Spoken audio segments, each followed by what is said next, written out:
Hello good morning friends, स्वागत है आपका हमारे YouTube channel agriculture smart study पर। आपके फ्रेंड ग्रुप में या रिलेटिव्स में जो कोई भी डेली साइंस की तैयारी कर रहा है उसको ये क्लास शेयर ज़रूर कर दिया करिए ताकि वो भी पढ़ सके और आने वाले एग्जाम्स के लिए तैयारी कर सके। तो चलिए स्टार्ट करते हैं आज की class. Question number first is the process which removes leucocytes, other tissue, other large cells and fine dirt from milk. वह प्रोसेस जो मिल्क से other tissue, leucocytes and other large cells and fine dirt को अलग कर देता है, remove कर देती है, उस प्रोसेस को क्या कहते हैं? तो correct answer is option A, clarification. Clarification process which remove leucocyte, other tissue, other large cells and fine dirt from milk. Next, the usual temperature of preheating of milk is. Preheating temperature क्या होता है usually? तो correct answer is option B, usually preheating temperature जो milk का होता है वो होता है 35 to 40 डिग्री सेल्सियस। अगर एग्जैक्ट की बात करें, एग्जैक्ट टेम्परेचर तो होता है 38 degree Celsius. Next question, the protein content of clarified slim is. तो क्लेरिफाइड स्लिम में प्रोटीन कंटेंट कितना होता है? Correct answer is option A, 25% protein content होता है क्लेरिफाइड स्लम में। एंड फैट कितना होता है? 1%। और total solid 32%, water 67% and lactose 2%। ये कंपोजिशन है क्लेरिफाइड स्लिम का।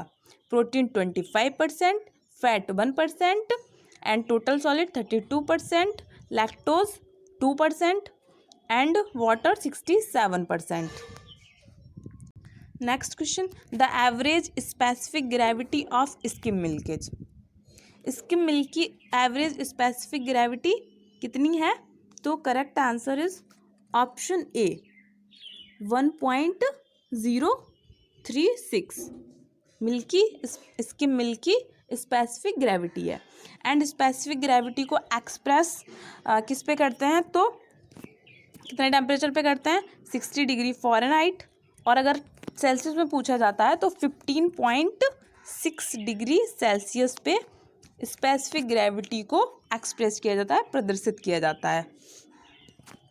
एंड ये स्किम मिल्क की स्पेसिफिक ग्रेविटी हो गई। एवरेज बफेलो मिल्क की स्पेसिफिक ग्रेविटी की बात करें तो होती है 1.0302 to 1.032।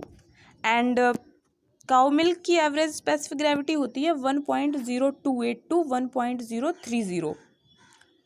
एंड फैट की 0.93, प्रोटीन की 1.346 एंड लैक्टोज की 1.66। एंड एसएनएफ की स्पेसिफिक ग्रेविटी कितनी होती है? Average specific gravity solid not fat की 1.616। एंड स्पेसिफिक ग्रेविटी जो है वो अफेक्टेड होती है, influenced by proportion of its constituent. मतलब इसमें जो कंस्टिट्यूएंट हैं वो किस प्रोपोर्शन में है उससे इन्फ्लुएंस्ड होती है स्पेसिफिक ग्रेविटी ऑफ मिल्क। जैसे अगर फैट जो है, फैट की स्पेसिफिक ग्रेविटी होती है 0.93 और अगर फैट को ऐड कर दिया जाए मिल्क में तो जो नॉर्मल स्पेसिफिक ग्रेविटी होगी उससे स्पेसिफिक ग्रेविटी जो है वो इंक्रीज़ हो जाएगी। अगर वाटर को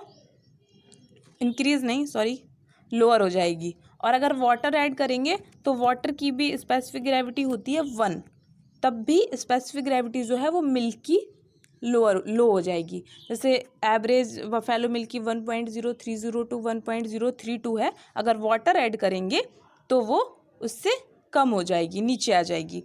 एंड अगर एसएनएफ ऐड करते हैं या फिर फैट को रिमूव कर लेते हैं, जब फैट रिमूव करेंगे तो एसएनएफ इंक्रीज हो जाएगा ना, तो एसएनएफ अगर ऐड करते हैं तो जो स्पेसिफिक ग्रेविटी है वो इंक्रीज होगी, क्योंकि एसएनएफ का स्पेसिफिक ग्रेविटी जो है वो ज़्यादा होती है। कितनी होती है? 1.616। Next question, which test is use to detect if milk has been pasteurised completely. था ये पास्चराइज्ड कम्प्लीटली, मतलब कंप्लीट पास्चराइजेशन हुआ है या नहीं ये डिटेक्ट करने के लिए कौन सा टेस्ट करते हैं? तो correct answer is option D, phosphatase test किया जाता है to detect the pasteurised complete pasteurisation के लिए। एंड ये फॉस्फेटेज होता क्या है? Phosphatase is the alkaline enzyme and present in the milk in naturally present होता है मिल्क में, बट ये डिस्ट्रॉय हो जाता है एट पास्चराइजेशन टेम्परेचर पे जस्ट नियर बोल सकते हैं, थोड़ा बहुत फ़र्क रहता है। जैसे अगर पास्चराइजेशन टेम्परेचर 30 मिनट के लिए कर रहे हैं तो पास्चराइजेशन टेम्परेचर अगर 61.9 डिग्री सेल्सियस है तो फॉस्फेटेज जो है वो 61.1 डिग्री सेल्सियस पे इनएक्टिवेट हो जाएगा। एंड फॉस्फेटेज इनएक्टिवेशन से पता कैसे चलता है, होता है क्या, जो पैथोजेनिक पास्चराइजेशन का मेन एम रहता है पैथोजेनिक ऑर्गेनिज्म को किल करना। तो पैथोजेनिक ऑर्गेनिज्म की बात करें तो मोस्ट रेजिस्टेंट जो है वो है tuberculosis bacteria. And tuberculosis bacteria को इंडेक्स ऑर्गेनिज्म ऑफ चूज़ किया गया है, इंडेक्स ऑर्गेनिज्म ऑफ पास्चराइजेशन के लिए, क्योंकि टीबी बैक्टीरिया जो है वो मोस्ट रेजिस्टेंट है, सबसे ज़्यादा टेम्परेचर पे यही किल होता है। तो टीबी बैक्टीरिया भी फॉस्फेटेज इनएक्टिवेशन से कुछ पहले ही टेम्परेचर पे, मतलब कुछ कम टेम्परेचर पे ही किल हो जाता है। और जब TB bacteria most heat resistant है वो भी किल हो जा रहा है, तो इसका मतलब फॉस्फेटेज टेस्ट से पता चल जाता है कि पास्चराइजेशन कंप्लीट हो गया है। तो डिटेक्ट पास्चराइजेशन कंप्लीट कौन सा टेस्ट करते हैं, फॉस्फेटेज टेस्ट।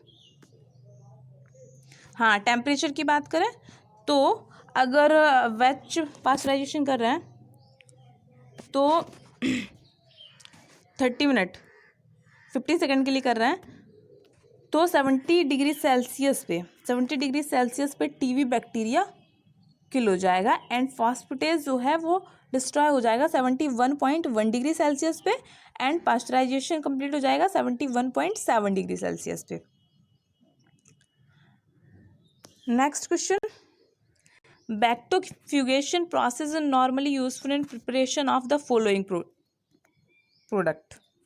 बैक्टोफ्यूगेशन प्रोसेस जो है वो नॉर्मली कौन सा प्रोडक्ट बनाने के लिए यूजफुल है, तो correct answer is option A, cheese. Bactofugation process is normally useful in preparation of cheese. Next question, how many % of calcium available in the food supply is provided by milk and milk product.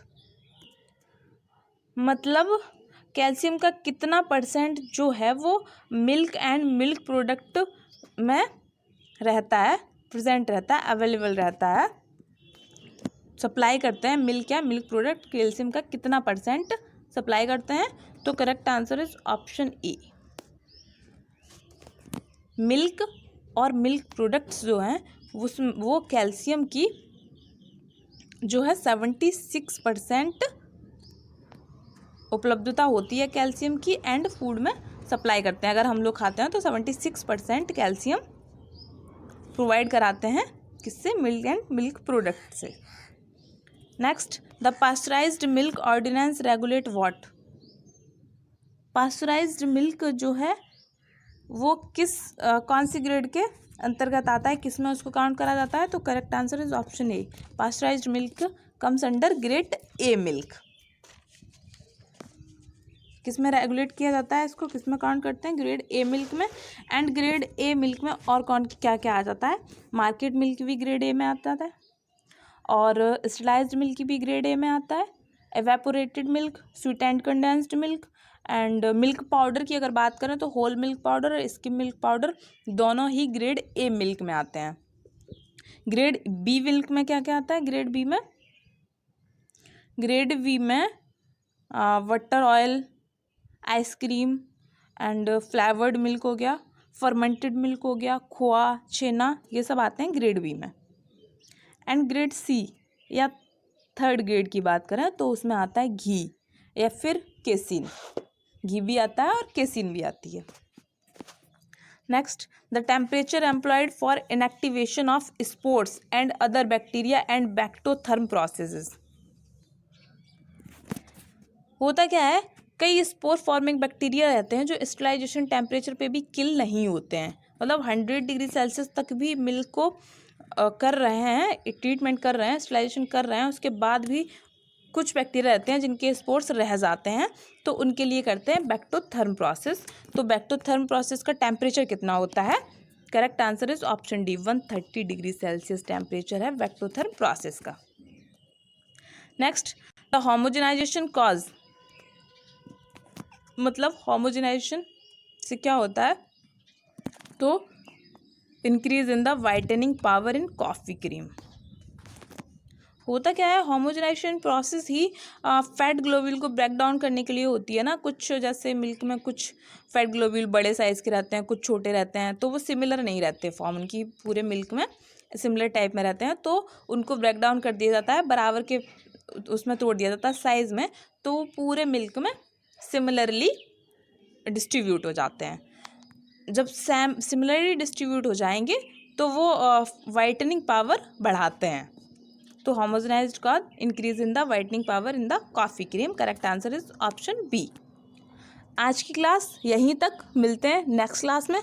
अगर आपको ये video पसंद आता है तो हमारे channel को like करें, शेयर करें, सब्सक्राइब करें, और हाँ, बेल आइकन को प्रेस कर दीजिए ताकि आने वाली वीडियोज़ की नोटिफिकेशन आपको मिल सके। Okay, bye bye, take care.